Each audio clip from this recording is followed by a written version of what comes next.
So next up we have how to rock an election. And before I get into this one, let me just quickly go back to... Oh, here's something funny. Just a moment ago, a bird was trying to get in through the window, but it kept hitting the glass numerous times. That was pretty funny. Apparently, we used Windex or something this morning or something to wash the windows. They're actually not that clean, come to think of it. But I digress. One little thing I forgot to mention with the music video. We had this moment where Molly and Grace were sweet-talking Casey, and when they do their usual perf little, like, symbol or something, whatever it is, Casey almost does the kind of move she did when she was with them. So she almost went back to her old habits that way.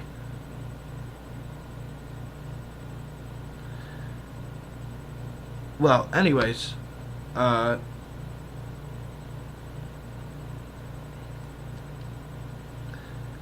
election. So the plot involves Casey is planning to run for class president so as to prevent Molly from winning. So that way a perf is not class president again. Because perf wins class president just about every year.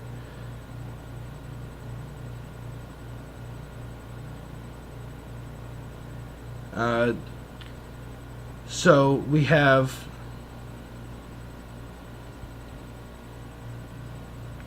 the nerds and gamers, however, aren't interested in voting for either of them because, or rather, they're not interested in voting for Casey.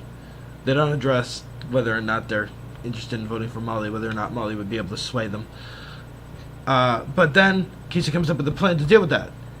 Kevin has an in with them. They are really interested in everything Kevin has to say about the things they're interested in. So she comes up with the idea, that the harebrained idea, Kevin run in the election too and get their votes. And around the time that the end of the election nears, when it's time to vote, he'll drop out and tell them all to vote for Casey. Thus, she'll win. This episode actually kind of like improves in quality. Improves in quality vastly after I saw it a few more times. And the reason for that is, well, it doesn't wholly add a lot to the series. It does. It's fun. It's entertaining, and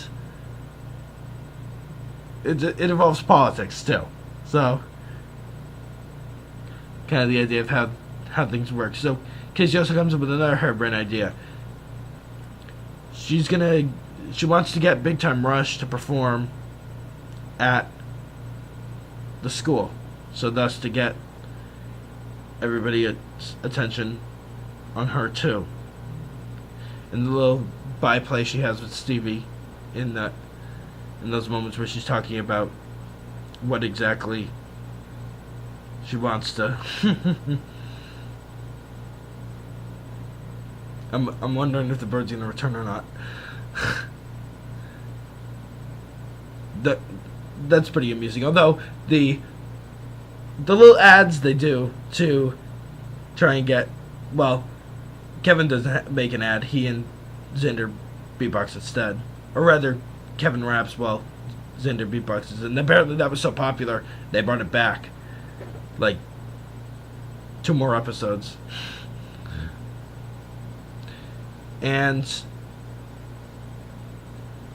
they were also the episodes that were in the 6 that were ordered after to extend the original 20 episode order. And here's something pretty funny. So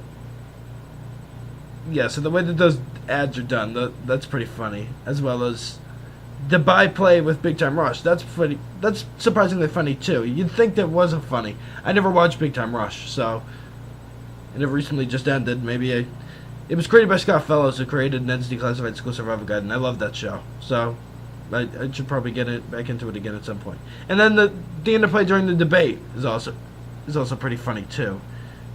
And the way that Casey and Molly kind of like do a begrudging kind of handshake, that's funny as well.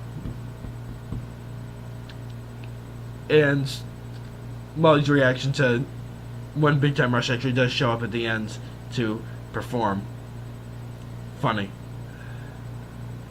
It's pretty funny. She cannot do Big Time Rush. I'm having a nightmare. Grace, punch me in the face and wake me up. Don't. Like that. Yeah, Samantha Boscarino, she does certainly get into that role too, I must say. She's not nearly as good as Lulu is as Stevie, although Lulu and Derixa, she's a different kind of actress. As well as that, she has a different kind of character. And the bit about Grace, like, say, giving out, like, presents or prizes to, like, potential voters, going, you have to, I'm going to give this to you, but you have to vote for Molly. And then Molly's going, like, Grace, cool it. And then she go, what, I'm just buying votes? Like, it doesn't even matter. Not just because she's an idiot isn't funny, but at the same time, the idea of it not even mattering. As well as giving out the flip-flops instead of the t-shirts and saying, flip-flops from the candidate that won't flip-flop, something along the lines of that. As well as, what else? Nelson, and it being, won't be Kevin's campaign manager. He's an independent pollster, and the way that he, like, chimes in with the numbers, the current numbers that come every now and then, that's pretty funny. At the end, it's neck and neck and neck. Some reason that's not hysterically funny, but at the same time, some reason it just a little zing to it. So that's pretty much most of. And at the same time, they don't do that usual thing where at the end of the episode, where when there's a performance and Molly's looking on, kind of like frustrated and defeated, while Grace is enjoying the performance, and she's constantly reminding Grace, don't enjoy it, don't have fun with it. And they don't do that this time, because obviously it's Big Time Rush that's performing at the end instead of Gravity 5, so everybody, including Molly, is enjoying the performance. And Casey does end up believing at the end that it's more appropriate to allow Kevin to win, because he's much better for it than she is, and that it wasn't right to use him in order to try and win that way. I think that's just about what I got. I keep looking at that window because of I'm gonna upload that video too. Alright, I'll upload it as a spur clip for you guys. I'll say spur clip. How to rock an election, take 1. Action. Okay. Next one's coming up in a bit. Catch you guys then.